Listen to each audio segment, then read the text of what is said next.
예, 오늘 저와 여러분은 제목을 한번 보면은요, 영혼의 1번 타자.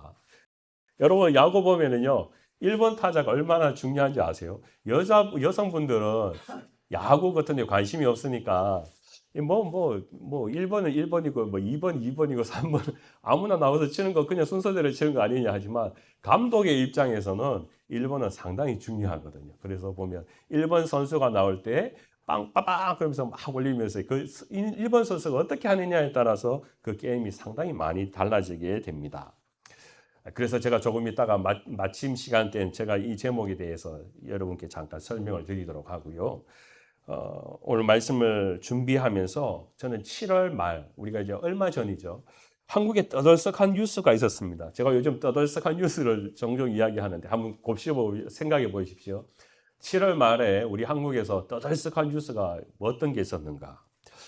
제가 힌트를 한 가지 드린다면요. 1년 6개월 동안 공백이었던 주한 미국 대사가 임명이 되었던 것. 그게 이제 굉장히 큰 뉴스였습니다. 물론 지금까지 대사가 한 번도 안 간 적이 없습니다. 우리나라 처음 간 게 아닙니다. 미국과 우리 한국이 수교되고 난 뒤에 끊임없이 우리가 미국 대사가 보내졌었습니다. 그런데 이번에는 1년 6개월 동안 안 보냈다가 보내게 되었는데 사람들은 관심이 있었습니다. 과연 누가 올까? 어떤 사람이 오게 되는가? 봤더니 여러분 누가 왔습니까? 미셸 스틸이라는 사람이 오게 되었습니다. 저도 그래서 아주 유심 있게 봤어요. 그래서 보니까 뉴스에서 공항에서부터 들어오는 것부터 보여주더라고요. 이 사람이 누구인지. 그래서 보면 이분이 정말 우리가 놀라는 것은 한인인데 미국에서 자라가지고 또 우리로 말하는 국회의원이 되는 거죠. 정치인이 되어가지고 이제 드디어 한국의 대사로 보냄을 받게 됩니다. 지금 우리처럼 이렇게 미국에서 한인으로 살아가는 사람들이 얼마나 참 긍지를 가지고 있는 것인지요. 또 우리 자녀들, 여러분이 키운 자녀들도 사실 언젠가 미국에서 살아면서 그렇게 쓰임 받는 일들이 분명히 있을 것이라는 겁니다. 그렇기 때문에 한국에 보내진 그 미셸 스틸 대사라는 이 분을 보면서 참 우리는 마음에 자부심을 가지게 됩니다. 그리고 나중에 제가 신문을 보았더니요, 이렇게 나옵니다. 그 미셸 스틸 여사가 이제 기자들이 따라다니는 거죠. 이 사람이 도대체 어디로 뭘 하느냐, 정치적으로 어디서부터 뭐 하느냐, 대통령을 만날 것이냐, 뭐 정치의 관료를 만날 것이냐, 막 그렇게 했는데 딱 뉴스에 나온 게 뭐냐면 첫 번째 어디로 간지 아세요, 여러분? 예, 동대문 뭐 시장도 갔어요. 근데 제일 먼저 간 게 어디냐면요, 영락교회로 갔어요. 영락교회 가서 예배를 드렸어요. 그게 신문에 나왔어요. 와, 제가 이분에 대해서 그렇게 뭐 신앙적인 부분은 전혀 알지 못했어요. 그런데 그거 얼마나 그 대사가 지금 만나야 되는 사람이 많습니까? 미셸 대사가 오고 난 뒤에 대통령을 먼저 만났습니다. 이분이 정치적으로 뭔가 일을 위해서 대통령을 만났겠구나, 임무를 수행했겠구나, 그렇게 이야기했는데 그가 영락교회를 가서 예배를 드렸다. 그게 첫 번째 뉴스로 화두가 탁 되어버렸습니다. 그래서 저도 신문을 더 읽어보게 되었습니다. 뉴스를 읽어보게 되니까 그분이 살아왔는 궤적이라 하고도 있고 뭐 사람이 인생사가 이야기 나오잖아요. 아마 여러분도 잘 아실 겁니다. 그는 어머니나 이제 할머니가 실향민이었죠. 그래서 이북에서 어머니가 태어나서 남한으로 내려오게 되었다는 겁니다. 6.25 전쟁 때요. 그리고 난 뒤에 그가 이제 영락교회를 특별히 간 이유가 바로 어머니 아버지가 다녔던 교회가 영락교회라는 것이죠. 여러분께서 영락교회의 역사를 서울에 계셨던 분은 좀 아실 건데요. 원래 영락교회 모태는 처음 교회가 우리처럼 시작된 것은 실향민이 중심이었습니다. 6.25 전쟁이 끝나고 난 뒤에 이북에서 믿음 생활 하시는 분들이 서울에서 다시 터를 잡고 자기 고향 다 잃어버리고 서울에서 자리 잡으려 할 때 모여가지고 시작된 교회가 영락교회. 그 목사님이 이제 한경지 목사님, 그분도 이북 분이시죠. 그러다 보니까 그 시장민들이 모여가지고 하나님 앞에 예배 드리는데 그분들이 지금 이제 우리는 영락교회 가면 아주 기라성 같은 큰 교회라고 생각할지 모르지만 그 시장민들이 세웠던 교회가 바로 영락교회라는 것이죠. 아마 그 어머니의 믿음의 전통, 아버지의 믿음의 전통을 따라서 4대째 신앙을 가지고 온 그 미셸 대사가 그곳에서 하나님 앞에 예배를 드렸던 모습을 우리는 보게 됩니다. 그리고 난 뒤에 그 영락교회 방문을 마치고 그가 이 방문문에 이렇게 기록한 것이 그 뉴스의 칼럼에 나왔더라고요. 이렇게 써 있습니다. I am very happy to start my new journey in Korea with a prayer. 기도와 함께 이곳에서 새로운 여정을 한국에서 하게 되어 너무나 기쁩니다. 그리고 그 다음에 이렇게 되어 있습니다. What a blessed man, I'm here. 그렇게 했어요. 내가 얼마나 축복받은 사람이 여기에 내가 여기 있다는 게 얼마나 축복받은 사람인지 알겠습니다. 이렇게 그가 그 방문문에 써놨어요. 저는 그 글을 잠깐 읽어보면서 그런 생각이 했습니다. 내가 축복받은 사람이다. 어디에요? 여기에 있다라는 거. 그 보면 과정이 그렇지 않습니까? 한국에서 시장민의 가족으로 태어났습니다. 그리고 난 후에 보니까 청소년 때 일본에 갔었더라고요. 그리고 난 후에 다시 미국을 갔어요. 우리 자녀들요, 여러분 키우실 때 아시다시피 조금만 주소 바뀌고 조금만 학교 바뀌면 애가 막 흔들려 버립니다. 친구 잃어버려 가지고 막 울면서 나 집으로 옛날 집으로 돌아갈래. 나 여기 못 살아 막 그럴 때예요. 그런데 3번이나 주소를 바꿨어요. 그것도 나라를 바꿨어요. 다니는 과정이. 그러면 우리는 보통 보면 우리가 지금 봐서는 대사, 그러니까 뭔가 이 사람은 뭐 그냥 처음부터 태어날 때부터 대사 같지만 사실 그렇지 않을 거예요. 어린 소녀일 때 부모님이 뭐 예를 들면 제가 일본에 간 이유는 모르겠지만 뭐 일본에 가서 청소년기를 보냈으면 거기에도 다 이유가 있을 거고, 거기도 또 아니고 정들었던 그 친구들 만난 것도 끊고 난 뒤에 미국 가서 또 생활을 해야 된다. 그럴 때 그 소녀가 미국 가서 또 생활하려면 얼마나 힘들었겠어요. 낯선 문화 속에서 영어 배우면서 공부하고 친구들 사귀어 모든 게 새로우니까 아마 이 친구는 자기의 인생관에서 그 어려운 청소년 시기를 잘못 보내어 가지고 흔들려 버려도 부모가 아무런 할 말이 없어요. 난 내 탓이다, 내 탓이다 이렇게밖에 할 수 없어요. 그런데 가만히 보니까 이 사람이 그 믿음의 궤적을 다 지나가서 여기 한국에 딱 와서 봤더니 이것은 나에게 축복입니다. 내가 여기 있다는 건 축복입니다. 제가 그분의 그 원고, 그 아티클 또 그 신문을 읽으면서 오늘 말씀을 준비하면서 보니까 이게 어떻게 오버랩이 정확하게 되는 거예요. 야, 요셉하고 참 많이 닮은 부분이 있겠다라는 생각이 듭니다. 오늘 우리가 읽은 창세기 45장 말씀은요, 사실 오늘 이 말씀만 읽어보면 요셉은 고생 안 한 사람처럼 우리가 느껴질 수 있어요. 이 장면은 지금 총리가 되고 난 뒤에요. 모든 게 우리가 보면 뭐 만사형통 총리가 되었으니까 얼마나 높은 고위관직입니까? 야, 이 사람 잘 됐네. 그런데 여러분도 알다시피 요셉이 처음부터 잘 된 사람입니까? 우리가 아는 요셉이라는 사람은 17살에 형들이 시기해서 그를 팔아버렸습니다.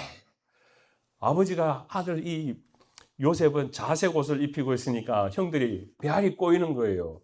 어떻게 11번째 동생한테 그렇게 관심을 가지냐고. 내가 첫 번째면 기분 나쁘지 않겠어요? 저는 우리 형이 저희 집에서 첫째라 가지고 뭐 다른 저희 식구들은 특혜가 아니라 할 줄 몰라요. 제가 봐서는 특혜를 많이 받았어요. 저희 형님은 항상 뭐 새 거였어요. 옷도 새 거 사주고 그랬어요. 그러다 보니까 제가 이 큰애가 태어날 때 큰 애로 태어나야 되는구나. 제가 그렇게 생각했었거든요. 그러니까 뭔가 형제들 가운데에도 이제 뭔가 옷을 다르게 입고 좋은 옷을 입고 막 이러면은요, 나는 왜 안 해주지? 그래서 상당히 형제간에도 이 기분이 나쁠 수 있어요. 오늘 이 말씀을 보면 요셉은 그렇게 자랐다고 했어요. 그러면 형제들이 보았을 때 그렇게 배알이 꼬여서 기분 나쁘다. 그렇게 하면 뭐 어떻게 보면 또 당연한 일 아니겠어요, 그죠? 자, 그런데요. 그렇게 해서 형제들이 팔아가지고 애굽으로 왔어요. 잘 됐으면 좋겠는데 그가 간 곳은 바로 감옥이었습니다. 감옥에서 시간을 보냈어요. 그리고 또 거기에서 사람을 만나가지고 꿈을 해몽해주면 내가 너를 데려다 나갈게 그렇게 했는데 그것도 그 사람 거짓말했어요. 안 데리고 나갔어요. 그러면서 나중에 보디발에게 잘 되어가지고 데려갔는데 그 노예로 끌려갔다가 거기에서 일을 열심히 하는 일꾼이 되니까 또 쓰임을 받아가 집에 집사가 되었는데 그때는 또 보디발의 아내가 유혹하네요. 그리고 아내가 모함을 합니다. 얘가 나를 꼬였다고. 그래가지고 또 다시 감옥 갑니다. 무려 17살부터 그가 총리가 되는 30살까지 따져보면 그의 모든 중간기의 시간은요, 다 감옥 갔다가 햇빛 받다가, 감옥 갔다가 햇빛 받다가, 풍파 있었다가 잔잔했다가, 풍파 있었다가 잔잔했다가, 이것이 계속되는 삶의 과정이었다라는 거죠. 그렇게 보면 우리가 잘 아는 것처럼 요셉이 오늘 이렇게 총리가 되어가 형제를 보고 만나가지고 기뻐한다. 이게 사실 그렇지 않는 장면입니다. 왜요? 우리는 보통 이렇게 형들이 나를 팔아버렸다. 그러면 여러분 어떨까요? 괘씸죄에 걸리죠. 평생 동안 내가 잘 되면 한번 두고 봐라. 내가 형들 가만히 놔두나. 자, 지금 형들이 앞에 있습니다. 곡식을 구하러 왔습니다. 그러면 가만히 모르는 척하고 지금까지 있었어요. 숨겼어요. 그러면서 내가 어떻게 하겠습니까? 내 힘으로 총리니까 칼로 확 베어버리고 복수를 해버리는 거. 이거 드라마에 나오는 장면 아닙니까? 이죠. 그러면서 마치 복수의 끝이 잘 끝나서 해피엔딩. 나 행복해. 막 이렇게 돼야 되는데. 자, 오늘 이 성경의 말씀에 보면 그런 것 같은 모습이 조금 들어있는 게 오늘 1절 말씀에 보면 이렇습니다.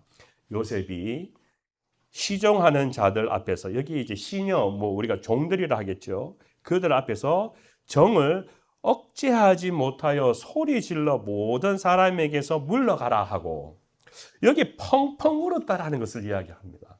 펑펑 울었다. 여기 정이라고 했지만 우리도 정을 가지고 있지요. 부부 가운데도 뭐라고 합니까? 무슨 정이 있습니까? 미운 정, 고운 정. 정이라고 하면 그냥 딱 항상 고운 정이 아닙니다. 부부도 보면 미운 정도 들고 고운 정도 들고 두 가지가 다 있습니다. 아마 여기 정이라고 이야기했을 때요, 저는 분명히 두 가지라 생각합니다. 부부처럼요, 미운 정도 있어요. 네. 형이 나를 어떻게 해가지고 우리를 여기에 보냈을까? 나를 보냈을까? 그것 때문에도 지금 감정이 막 억해져 있으니까, 저도 지금 억해져 있어요. 지금 그것 때문에도 자기가 지금 막 하지 않을까요? 그런데 반대편에 생각해 보면 그동안 잃어버렸던 형들을 다시 찾는 마음, 고운 정도 거기에 있어요. 그러다 보니까 이 소리가 어디까지 들렸습니까? 2절 말씀에 보면 요셉이 큰 소리로 우니 애굽 사람에게 들리며 바로의 궁정에 들리더라. 자, 이 소리라는 거는 그냥 여기에서 막 그런 게 아니고 막 얼마나 대성통곡처럼 자기가 그 곡을 했더라면 이 미운 정, 고운 정이 그 속에 다 들어있어서 그걸 다른 사람이 바로의 궁정까지 들릴 정도로 그렇게 마음에서 이 속에서 눈물과 애환과 고통이 터져 나왔다. 그런 것을 오늘 이 말씀에는 이야기하고 있습니다. 그런데 오늘 말씀을 가만히 생각해 보면, 그래서 우리가 아는 연속극처럼 형들을 정의의 칼로 해결했다, 어떤 사건을 벌였다, 이것이 아니고 오늘 이 45장 말씀 안에는 요셉이 형들을 용서하는 그런 장면이 있습니다. 용서하는 장면. 그런데 저는 오늘 이 말씀 가운데 더 황당한 것은 저와 여러분이 다 아시겠지만 5절입니다. 저와 여러분 우리 같이 한번 읽어볼까요? 시작. 당신들이 나를 이곳에 팔았다고 해서 근심하지 마소서, 한탄하지 마소서. 하나님이 생명을 구원하시려고 나를 당신들보다 먼저 보내셨나이다. 아멘. 여러분, 우리가 5절을 밑줄을 좀 쭉 그어놓고 한번 생각해 보십시오. 한번 진짜 진지하게 한번 생각해 보죠. 나한테 화살을 쏜 사람, 나한테 나쁜 말을 한 사람, 소문에 막 온갖 나쁜 소문이 다 돌아다녔어요. 자, 그런데 요셉이 지금 어떤 마음이 있다고요? 나를 이곳에 팔았다고 근심하지 마소서, 한탄하지 마소서. 하나님이 생명을 구원하시려고 나를 당신들보다 먼저 보내셨나이다. 즉 이 말은 뭡니까? 형들이 나를 팔았다라는 것에 대해서 나는 더 이상 묶여 있지 않다라는 것. 그건 사실입니다. 형들이 나를 팔았어요. 만약에 우리 보통 사람 같으면 어디에 머물러 있습니까? 형이 나를 팔았다. 거기에 복수의 시작이 됩니다. 근데 요셉은 뭐라고요? 나를 팔았는 것에 묶여 있지 마세요. 한탄하지 마세요. 이곳에 보내신 분은 누구라고요? 형들이 아니라 하나님이 보내셨다라는 거예요. 자, 이게 쉬운 건 아니잖아요, 여러분. 이 변화의 마음이 내 마음속에 그렇게 생각한다는 게 쉬운 게 아니에요. 그런데 희한한 것은 무엇이냐면 요셉은 그러한 마음을 가지고 있었다라는 것입니다. 그러면 지금 형들을 봤기 때문에 지금 이런 마음이 생겼을까요? 갑자기 형들하고 막 눈물을 흘리면서 미운 점, 고운 점 생각하면서 내가 밉기는 하지만 형제니까 사랑해야지 하고 지금 이런 마음으로 바뀐 건가요? 아니에요. 사실 오늘 이 성경 말씀보다 우리가 그 앞을 한번 생각해 봐야 됩니다. 제가 여러분과 성경을 좀 몇 가지를 찾아보려 하는데요. 여러분 한번 보십시오. 창세기 45장 51절 말씀 먼저 한번 보겠습니다. 창세기 41장 51절 말씀. 창세기 41장 51절 말씀입니다. 자, 제가 한번 읽어보겠습니다. 여러분 들어보십시오. 요셉이 그의 장남의 이름을 므낫세라 하였으니 하나님이 내게 모든 고난과 내 아버지의 온 집 일을 잊어버리게 하셨다 함이요. 차남의 이름을 에브라임이라 하였으니 하나님이 나를 내가 수고한 땅에서 번성하게 하셨다 함이었더라. 여러분, 우리가 자녀들을 낳고 나니 아이의 이름을 정할 때는 굉장히 뜻깊은 의미가 있습니다. 아마 여러분의 자녀들도 마찬가지입니다. 그러니까 이 자녀들은요, 그냥 어떻게 하면 내가 좋은 이름을 쓰지 이게 개념이 아니라 내 삶과 이 삶 속에서 뭔가 연결되는 그런 고리를 찾는 게 보통이잖아요. 그래서 저도 우리 아이 첫애 태어날 때 제가 신학교에 있었거든요. 그때 진짜 돈이 없었어요. 애는 낳고 싶고 어떻게 할까? 그런데 진짜 이제 뭐 없으니까 그 워싱턴 DC에 있을 때 우리가 말하는 정부 보조에서 은행 딜리버리 할 때 다 도와줬어요. 그래서 이름을 정할 때 딱 한 가지였어요. 이건 은혜다. 내가 돈 벌어서 하려 하면 적어도 10년, 20년을 기다려야 되는데 근데 국가의 도움을 받았게 됐어요. 갔다나 집사람 그때 갑자기 C섹션을 또 했어요. 그러니까 병원비로 따지면 제가 감당할 수 없는 금액이거든요. 근데 다 프리로 해줬어요. 지금도 저는 텍스 내는 거 감사하게 생각합니다. 왜냐하면 내가 그때 은혜를 받았으니까요. 우리 애를 보면 기억나는 게 항상 야, 너 워싱턴 DC를 위해서 봉사해라. 너 공짜로 나왔으니까 나중에 어른이 되면 거기를 위해서 너 봉사해야 된다. 제가 그렇게 이야기하거든요. 이 아들의 이름을 정할 때도 마찬가지예요. 보면 여러분 므낫세란 이름을 그냥 정한 게 아니고 그 이름 안에는 하나님이 내게 모든 고난과 내 아버지의 온 집의 일을 잊어버리게 하셨다. 지금 그 전까지는 기억하고 있었다라는 걸 이야기하죠. 형들이 나를 팔았다라는 것에 자기는 지금 분통한다고 이야기하지 않습니까? 고난. 내가 왜 여기 팔려왔을까? 내가 왜 감옥에 가야 했을까? 그리고 보디발이 하니까 왜 나를 유혹해가지고 내가 이런 모함에 빠졌을까? 그렇게 자기가 생각했었는데 이제 자식을 낳고 난 뒤부터 마음이 변화됩니다. 뭐라고요? 나 이제 과거의 일을 다 잊어버렸다. 그게 므낫세라는 이름을 통해서 내 인생이 바뀌어지고 있다는 것을 지금 이야기합니다. 두 번째는요. 오늘 이 말씀에 차남의 이름을 에브라임이라 했으니 내가 지금 사는 이 땅, 이집트 땅에서 내가 수고한 땅에서 번성하였다. 지금 여기 이 이름이 나오는 이유는 지금 이 시간에 자기가 총리가 되었어요. 그러니까 믿음의 과정 속에 하나님이 처음부터 계획이라고 이야기하지 않으셨지만 고난의 고통의 일들을 통하여 지금 애굽에서 살아왔는 그 모든 일들을 보았더니 내가 총리가 되었어? 생각해 보니까 이 둘째 아들의 이름을 정할 때 여기에서 하나님께서 축복을 주시는구나. 이걸 자기가 기억하는 거예요. 그래서 두 번째 아들의 이름을 이렇게 정하게 되었다는 겁니다. 그리고 난 뒤에 쭉 삶의 여정이 지속되면서 형들을 만나게 되고 45장 말씀에 보면 이제 드디어 형들 보고 이제 이쪽으로 오시오. 여기 와서 같이 삽시다.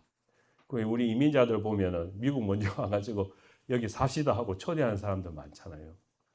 그게 뭐겠습니까? 오늘 이 성경의 말씀에 보면 이 일이 하나님의 먼저 우리를 통하여 이루신 뜻이라는 것을 이제 자기가 완전히 받아들이게 된다는 겁니다.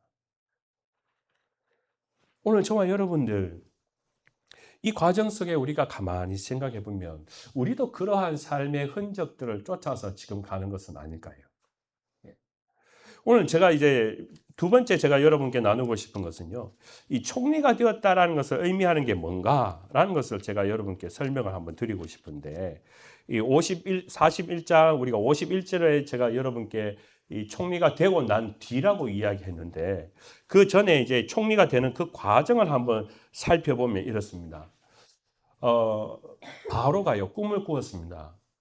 근데 그 꿈이 도저히 사람들한테 물어보니까 해석을 못해요. 그런데 저 감옥에 있는 요셉이라는 애가 꿈을 잘 해석한다고 하는데요. 어떡할까요? 데리고 와봐라. 그래서 내가 이러이러한 꿈 한번 해석해봐라. 그게 뭐냐? 라고 이야기했더니 그 꿈의 뜻은 7년 동안 풍년이 될 것이고 7년 동안 흉년이 될 것이라는 것이 뜻입니다. 라고 이야기했습니다. 그러면 왕이 들었으면 그런 사인이냐?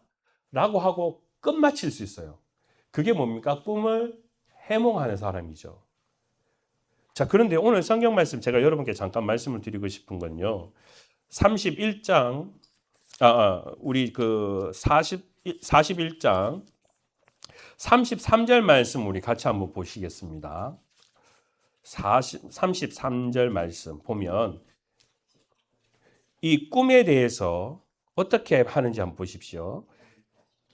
41장 33절에 제가 한번 읽어보겠습니다. 잘 들어봐 주십시오.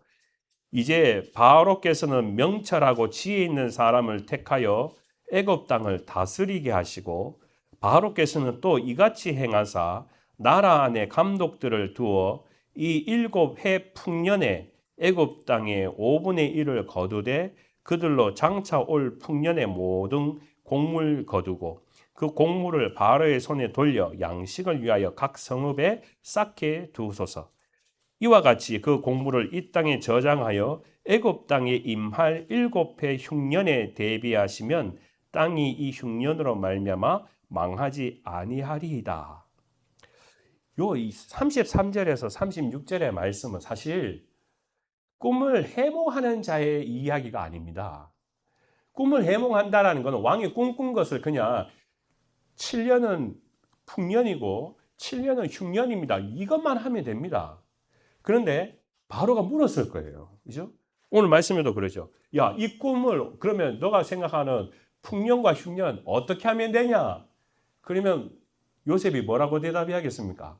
그것은 제 일이 아닙니다. 저는 꿈을 해몽하는 것이지 저는 그것을 설명하고 어떻게 지략을 해야 되는지 그걸 이야기하는 사람이 아닙니다. 이렇게 이야기해야 돼요. 그런데 오늘 성경의 33절에서 36절에 뭐라고 이야기합니까? 풍년이 들었을 때 이 곡식을 어떻게 저장하고 그것을 어떻게 성읍에 쌓아두고 그리고 7년 때 흉년이 들었을 때 이것을 사용하시면 됩니다. 바로에게 마치 7년 동안의 흉년과 풍년을 어떻게 계획을 세우면 됩니다 하는 것들을 가르쳐 주는 거예요. 그러니까 바로는 누가 필요합니까? 이렇게 계획을 세우고 자기가 어떻게 플랜을 짜면 되는지 결정하면 되는지 지략가가 필요한 거죠. 그렇지 않습니까? 자, 제가 오늘 이 말씀을 드리는 이유는 뭐냐면 요셉이라는 사람이 꿈을 해몽한다. 이걸로 우리가 관점을 가지면 꿈은 해몽했습니다. 7년의 풍년, 7년의 흉년. 그건 바뀌지 않는 겁니다. 그런데 그것을 어떻게 하면 되겠냐? 어플리케이션, 적용이라는 것에 대해서 이미 요셉은 계획을 가지고 있더라는 거예요. 그러기 때문에 그 다음에 이 친구를 총리로 세워라라고 했습니다. 왕에게 있어서 흉년이라는 건 굉장히 무서운 겁니다. 생각해 보십시오. 7년은 풍년입니다. 풍년은 많이 있으니까 문제가 안 됩니다. 막 쓰고 막 풀어줘도 7년 동안 아무 문제가 없습니다. 나라에 돈이 많습니다. 그러니까 하니까 야 100만 원씩 줘라. 돈 많으니까요. 근데 7년이 끝났습니다. 흉년이 들어갑니다. 그때는 어떻게 합니까? 야 세금 걷어. 그렇게 하면 문제가 끝나는 겁니까? 아닙니다. 오늘 이 말씀을 가만히 생각해 보면 이 요셉이라는 친구가 얼마나 지략가이고 참 똑똑한 사람이라는 것을 보여주는 것이 무엇이냐면 7년의 풍년을 통하여 7년의 흉년을 준비할 수 있는 계획을 세울 수 있는 사람이라는 거죠. 그렇기 때문에 오늘 이 성경 말씀에 총리로 사용되었고, 자 여러분 보십시오. 바로가 왕이에요. 제가 왕이라면 7년은 풍년이 되니까 문제가 되지 않아요. 때로는 총리인 요셉이 그렇게 지혜가 필요하지 않을 수 있어요. 그런데 진짜 필요한 건 언제입니까? 흉년이 들 때부터입니다. 그러면 무슨 말입니까? 총리가 되는 시간이 몇 년일까요? 14년이에요. 지금까지 살았는 요셉은 어떻게 살았습니까? 감옥에 들어갔다가 조금만 있으면 살아났다가 조금만 있으면 또 감옥에 갔다가 그러면서 풍전등한테는 왔다 갔다 그랬어요. 그런데 총리가 되는 이 시간부터 14년은 누가 필요합니까? 왕이 필요한 사람입니다.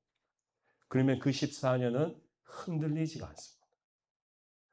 자, 하나님께서 어떻게 이렇게 이 큰 총리의 자리를 14년 동안 흔들리지 않게끔 강건하게 서포팅해 주셨을까? 이게 요셉으로 봐서는요. 아, 이게 하나님의 뜻이었구나. 내가 고난 당하여서 처음에 애굽 땅에 넘어왔을 때는 정말 빨리 살아나오고 싶고 빨리 내가 이것을 벗어나고 싶고 이러한 그것에서 내가 목말라 있었는데 지금 이제 총리가 되고 난 후부터 가만히 보니까 이 14년의 총리의 역할이라는 것은 정말 하나님께서 이 모든 고통을 통하여 이겨내게 하신 그 믿음의 과정을 통하여 아, 이곳에서 하나님이 나를 보내신 뜻이구나. 이걸 깨닫게 되더라는 것입니다. 저와 여러분들이 이 미국 땅을 살아가는 과정 속에서 우리는 참 이렇게 풍파를 타고 갔다가 엎치락뒤치락 할 때가 참 많습니다. 그래서 우리는 이민자의 삶이 요셉의 삶과 같다라고 생각합니다. 교회도 그렇습니다. 교회도 풍파가 있을 때가 참 많습니다. 왔다 갔다 할 때가 있습니다. 그런데도 우리가 가만히 생각해요. 하나님께서 그 일들을 통하여서 계획을 가지고 계시다라는 거예요. 그 일을 통하여서 여러분의 믿음과 여러분의 가정을 통하여서 어떻게 14년 동안 흔들리지 않고 우리가 갈 수 있는 계획과 마음들 하나님께서 생각하고 계시더라는 것이 오늘 이 성경의 말씀에 형제들을 용서하면서 환영해 줄 수 있는 요셉의 마음이었다는 거예요. 저도 여러분들도 오늘 이 말씀을 통하여서 그랬으면 좋겠습니다. 우리가 이제 삶의 일들 가운데에는 인생의 어린아이와 같은 전반전, 우리 아이들은 지금 전반전을 뛰고 있으니까 미워하는 친구, 좋아하는 친구 다 나눠지잖아요. 그런데 지금은 어떤 때입니까? 미워하는 친구가 이제 좋아하는 친구로 바뀌어야 되는 시기죠. 왜요? 오늘도 우리가 요셉을 가만히 생각해 보면 아, 그때 그렇게 했지만 그게 하나님의 뜻 가운데 내가 결정했는 것인가? 내 사람이 내 생각으로 결정한 것인가? 내가 사람의 생각으로 그 사람을 미워했는가? 진짜 하나님이 미워하라고 했는가? 하나님이 미워하라고 하는 대상이 있습니까? 없어요. 그랬으면은 그 미워하는 대상을 위해서 예수님께서 십자가에 죽으실 이유가 없다는 것입니다. 사실 우리가 사람의 관계 속에서 하나님 저 사람 미워했는데요. 나중에 저 사람이 예수를 믿게 되어서 그래 아이고 내가 얼마나 미안한지 모릅니다. 왜요? 나도 저 사람도 같이 천국 가야 되니까. 그래서 목회를 하면서 목회자들이 제일 그 뭐라 해야 됩니까? 이렇게 하면 안 되는 게 그러니까 교회 성도님들 가운데도 관계를 끊어버리고 아, 저 사람 없어도 돼. 절대 그럴 수 없습니다. 왜요? 다 우리는 천국에 가서 만나야 돼요. 그렇지 않습니까? 천국 가서 아, 저 집사람 나 싫어하는 사람이야. 그게 어디 있어요? 우리가 그것은 사람의 생각이라는 거죠. 오늘 저와 여러분들은 이 말씀을 가만히 생각해보면 요셉은요, 하나님께서 사랑이라는 것이 하나님께서 얼마나 우리를 뜻하고 통하여서 하나님의 계획과 뜻을 가지고 계신지 자기의 삶을 통하여서 뼈저리게 느끼고 그것을 삶의 실천으로 보여주셨다는 것. 그러니까 오늘 이 성경 말씀 안에 보면 7절 말씀에 당신들의 생명을 보존하고 당신들의 후손을 세상에 두시려고 나를 당신들보다 먼저 보내셨다. 저는 이게 참 우리 그리스도인들이 가져야 되는 아주 중요한 영적 마인드라고 믿습니다. 저는 이것을 내 삶의 사명처럼 우리가 계획하고 살았으면 좋겠습니다. 왜냐하면요, 우리가 그리스도인이라는 사람을 생각해 보면 나 자신만을 위해서 사는 것이 아니라 누구를 위해서 삽니까? 타인을 위해서, 다른 사람을 위해서 살아가는 존재이기도 합니다. 까짓거 뭐 내가 이 세상의 사람들은 나를 위해서 내가 원하는 건 내 목적대로만 살아간다는데 누가 뭐라 하겠어요. 그런데 오늘 이 성경 말씀을 가만히 생각해 보면 요셉이 자기가 스스로 이야기하기를 다른 사람들을 구원시키기 위해서 하나님께서 나를 이 애굽 땅에 먼저 보내셨다고 이야기하잖아요. 나를 통하여 고생시키게 하셨다고 하잖아요. 결국은 뭡니까? 나를 통하여 많은 사람들이 백성들이 구원을 받을 수 있는 그 통로로 사용하셨다고 이야기한다는 겁니다. 우리의 삶이 또 우리의 인생의 후반전이 바로 그렇게 우리가 가야 되는 것 아니겠습니까? 하나님께서 우리에게 시련을 이겨 넘어가게 하시고 요셉처럼 우리가 눈을 돌려서 다른 사람의 생명을 사랑하고 아직까지 저 세상에 십자가의 사랑 모르고 죽어가는 사람에게도 하나님께서 사랑하셔서 예수 그리스도를 보내셨다는 것. 그게 오늘 이 성경 말씀을 생각해보면 다른 사람의 생명을 보존하게 하시려 한다라는 것이 우리 그리스도인 모든 사람의 각자에게 주신 사명이라는 것이죠. 그래서 여러분께서 오늘 이 말씀을 통하여 나도 저도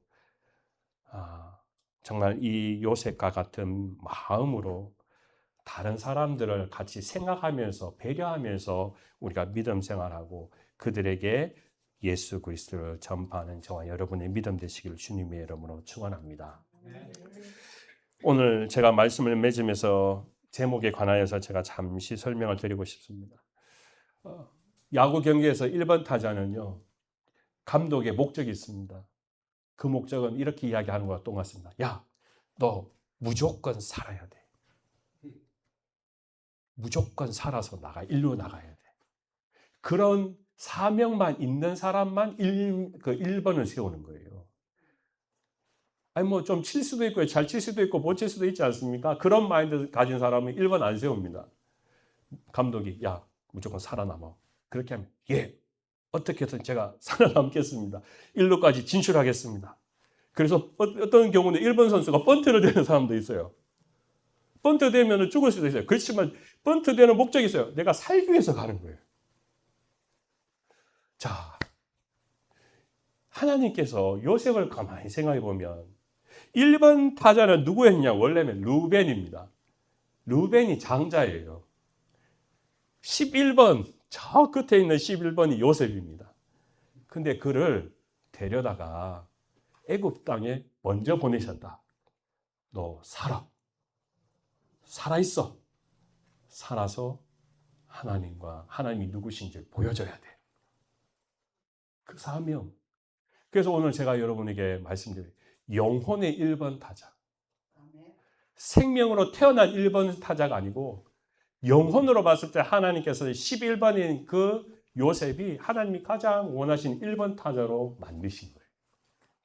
저도 여러분들도 이제 우리의 삶 가운데 하나님께서 우리의 영혼을 1번 타자로 삼으셨어. 야, 너 살아남아야 돼. 살아남는 게 너를 위해서 살아남는 게 아니고 그리스도의 복음을 위하여서, 구원을 위하여서, 하나님 사랑을 전파하기 위해서 너는 그 모든 큰 일을 감당하는 총리가 되어야 돼 하는 그런 믿음에 하나님이 주신 임무, 그 사명을 저와 여러분도 다시 회복하고 또 이 한 주가 살아가기를 주님의 이름으로 축원합니다. 기도하겠습니다. 아버지 하나님, 오늘 이 시간 더욱 요셉의 인생을 통하여서 어려움 끝에